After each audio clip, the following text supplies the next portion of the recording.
नमस्कार. मी अरविंद विठ्ठल कुलकर्णी. अधोरेखितचा आजचा विषय आहे अनादि मी हे महाराष्ट्राचं उत्तर पाकिस्तानला आणि अनेकांना. मित्र सावरकरांच्या 142व्या जयंती निमित्तानं महाराष्ट्र सरकारनं छत्रपती संभाजी महाराजांच्या नावानं प्रत्येक वर्षी उत्कृष्ट प्रेरणा गीताला महाराष्ट्र गीत म्हणून पुरस्कार देण्याचं ठरवलंय आणि तो या वर्षीपासून सुरू केलाय. आणि पहिला मान सावरकरांच्या आत्मबल या शीर्षकाखाली केलेल्या अनादि मी अनंत मी अवध्य मी भला मारिल रिपू जगती असा कवण जन्मला या गाजलेल्या कवितेला द्यायचं ठरवलं आहे. ही एक फार मोठी शुभसूचक आणि दीर्घ परिणाम करणारी आणि ज्याच्यातून अनेक चांगले अर्थ काढता येतील अशी घटना आहे. आत्मबल ही 2 कडव्यांची आणि 16 ओळींची कविता आहे. सावरकरांना राजद्रोहाच्या आरोपाखाली अटक करून लंडनहून भारतात आणलं जात असताना समुद्रमार्गे फ्रान्समध्ये मार्सेलिस बंदरावर त्यांनी समुद्रात उडी घेतली, किनारा गाठला आणि फ्रान्सच्या भूमीवर पाय ठेवला. त्या क्षणाला ते ब्रिटिशांच्या तावडीतून मुक्त झाले. ते फ्रान्सचे शरणार्थी होते, पण ब्रिटिश पोलिसांनी त्यावेळच्या फ्रान्सच्या पोलिसांना लाच देऊन सावरकरांना आपल्या ताब्यात घेतलं. आता आपला प्रचंड शारीरिक आणि मानसिक छळ होणार हे ताडून सावरकरांनी आपलं आत्मबल उंचावण्यासाठी, हिमालया इतकं उंचावण्यासाठी ही कविता केलेली आहे. ही समुद्र मार्गे झालेली कविता आहे. हेही तिचं एक वैशिष्ट्य आहे. अनादि मी अनंत मी अवध्य मी भला मारिल रिपू जगती असा कवण जन्मला अग्निजाळी मजसीना खड्ग चेरितो भिवुनी मला भ्याड मृत्यू पळत सुटतो. अशी सुरुवात आहे. तुम्ही मला खवळलेल्या सिंहाच्या पिंजऱ्यात टाकलं किंवा अग्नीच्या कल्लोळात फेकून दिलं किंवा माझ्यावर तोफांचा भडीमार केलात, तरी सुद्धा तिसरा डोळा उघडून शंकरानं जसं हलाहल पचवलं तसं मी तुम्हाला पुरून उरेन आणि अजेय होईन. हा आत्मविश्वास सावरकरांनी या कवितेतून व्यक्त केलेला आहे.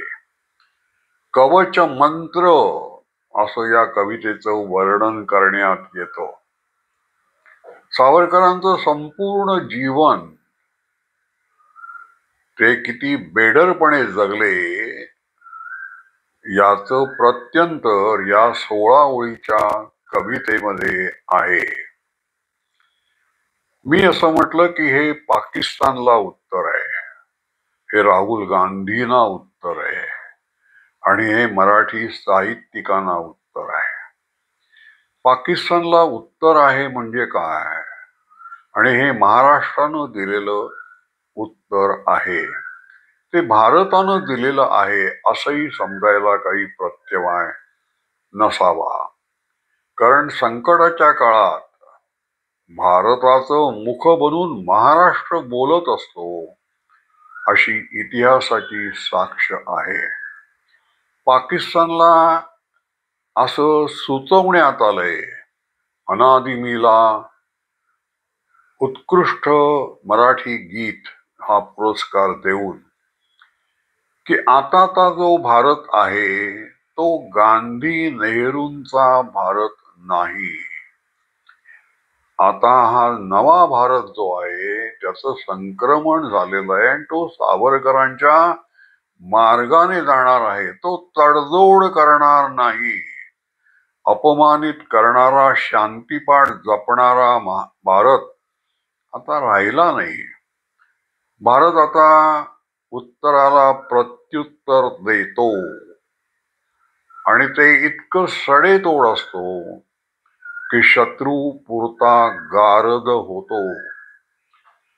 हा साक्षात्कार पाकिस्तानला ऑपरेशन सिंदूर मधून झालेला आहे. पण त्याची पुन्हा पुन्हा आठवण येण्यासाठी अनादि मी अनंत मीचे पडसाद या पुरस्कारामुळे महाराष्ट्रात आता अनेक ठिकाणी उठणार आहेत.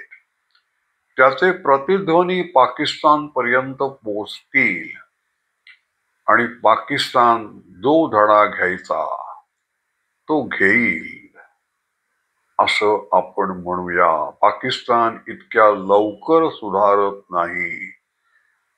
त्यासाठी अनादि मी अनंत मी म्हणणारी 140 कोटी जनता जेव्हा आपला हात उंचावून पाकिस्तानवर उगारेल मानसिक दृष्ट्या, तेव्हा पाकिस्तानमध्ये खऱ्या अर्थानं सुधारणा होईल. राहुल गांधींना काय धडा आहे या गीतापासून, या पुरस्कारापासून? त्यांनी ही 16 ओळीचीच कविता आहे ती समजून घ्यावी. म्हणजे मग सावरकरांनी या कवितेत असं म्हटलंय, मृत्यूसीच गाठ घालू मी घुसे रणी. मृत्यू कोण आहे त्याचा शोध घेण्यासाठी मी रणांगणात घुसलेलो आहे असं सावरकर या कवितेत म्हणतायत.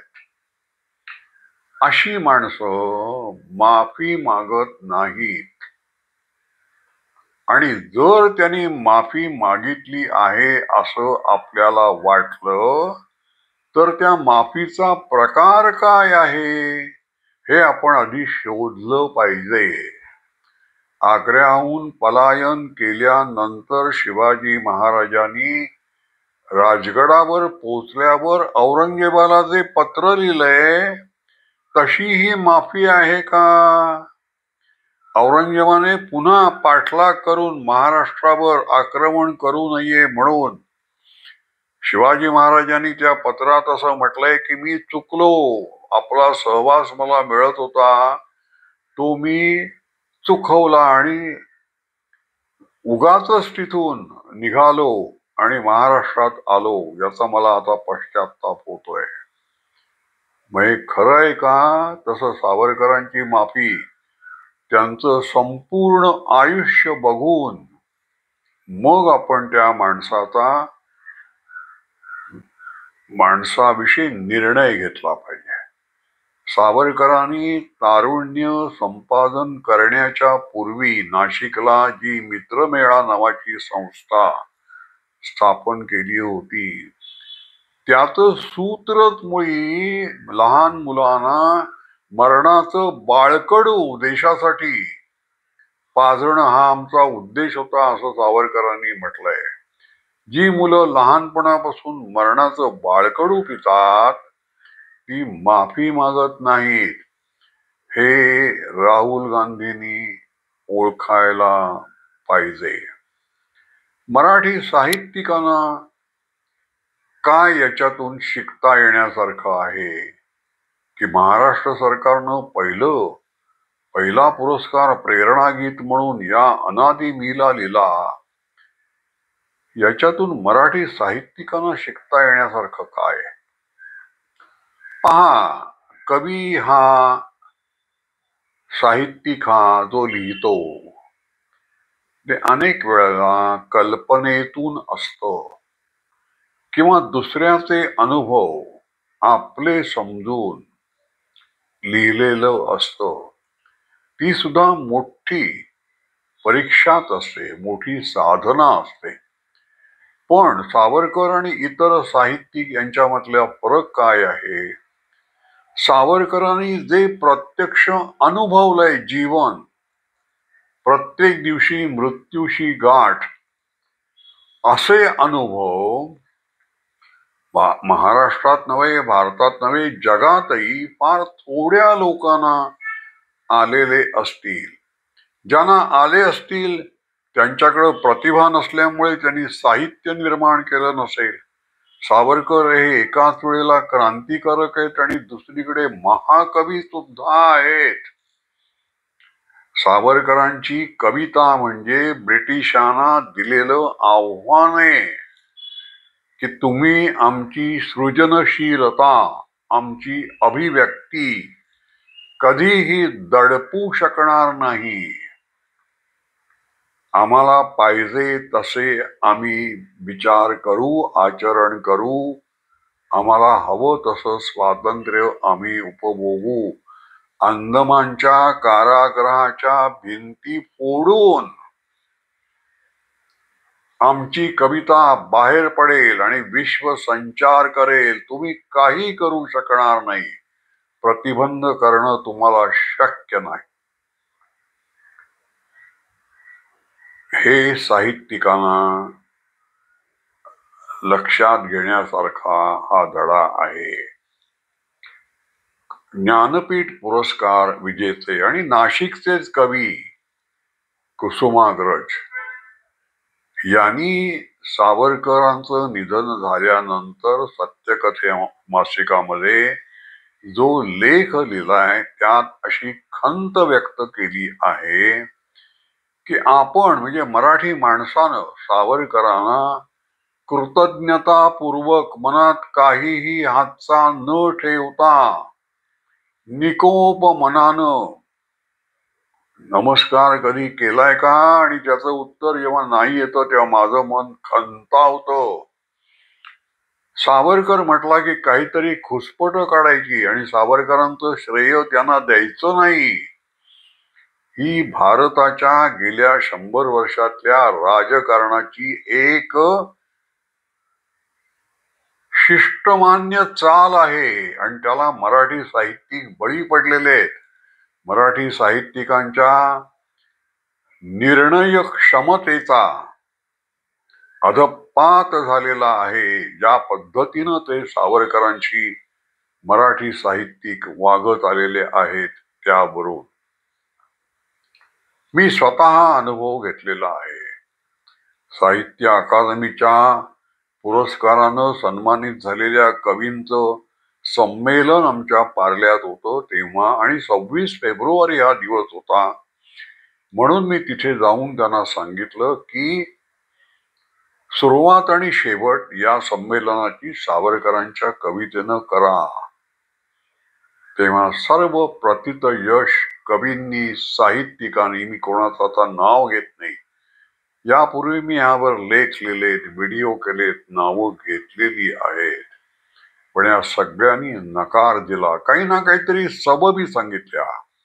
एकटे नाधो महानोर मला असे भेटले. ते म्हणाले मी वाचेन सावरकरांची कविता, कारण सावरकरांसारखा निसर्ग कवी मराठीत झालेला नाही. तेव्हा हे जे आपल्या आतून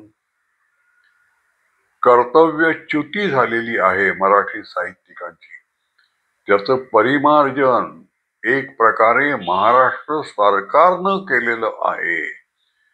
हे आपल्या साहित्यिकांनी लक्षात घेतलं पाहिजे. या निमित्तानं मला एक सूचना करावीशी वाटते, ती अशी की सावरकरांची कविता ही कारागृहात लिहिली गेलेली आहे. 2 जन्मठेपी भोगत असताना, अनन्वित अत्याचार करत असताना. आणि सावरकरांची कविता कशी आहे? त्यांनी रवींद्रनाथांचं अभिनंदन नावाची कविता लिहिली आहे.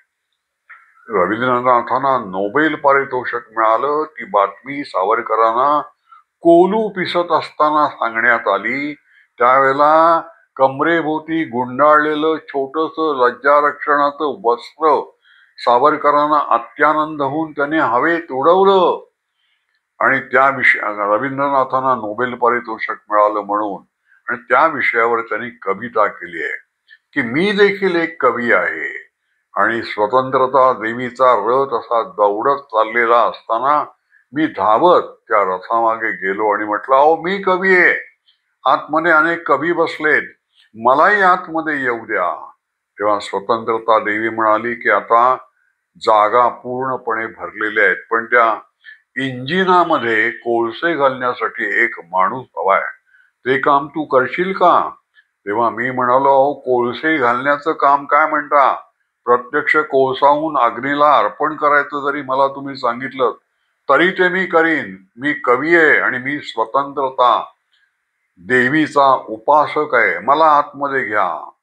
तर सावरकरांनी त्या कवितेमध्ये आपली प्रकृती कशी आहे, आपला मनोधर्म कसा आहे हे सांगितलेलं आहे. म्हणून यापुढे जेव्हा जेव्हा साहित्य संमेलन होतील त्या संमेलनाची सुरुवात सावरकरांच्या कवितेनं व्हावी आणि शेवट सावरकरांच्या कवितेनं व्हावा. स्वतंत्रतेचं स्तोत्र म्हटलं जावं. पाकिस्तानला आणखीन एक धडा या निमित्तानं मिळणार आहे, तो असा, अनादि मी अनंत मी अवध्य मी मला मारील रिपू जगती असा कवण जन्मला. हे सावरकर स्वतःपुरतं म्हणत नाहीयेत.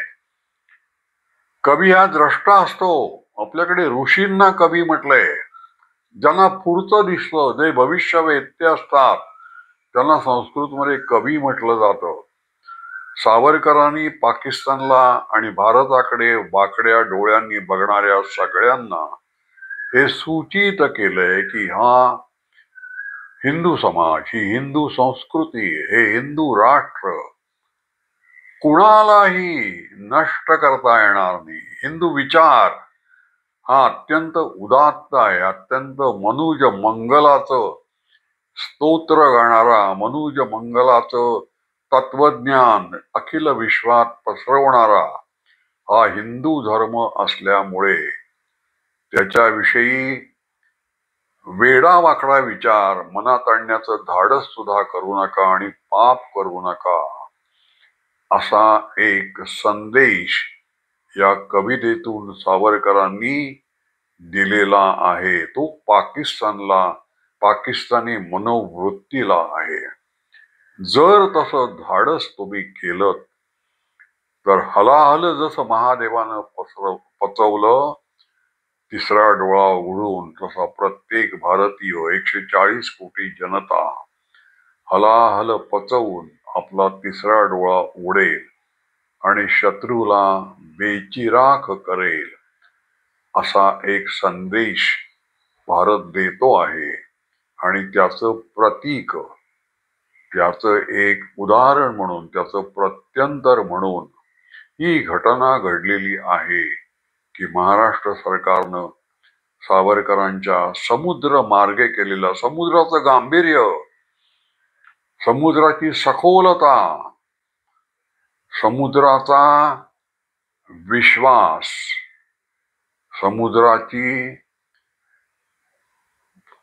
समुद्राचं विस्तार, अथांगता, ही सगळी या कवितेत आहे. आणि म्हणून मला या गीताची निवड केल्याविषयी मला अतिशय आनंद झाला आहे. तसा तो सगळ्या मराठी लोकांना सुद्धा होईल असा मला विश्वास आहे. माझा व्हिडिओ आपल्याला आवडला असेल तर लाईक करा, शेअर करा आणि सबस्क्राईब करा. धन्यवाद.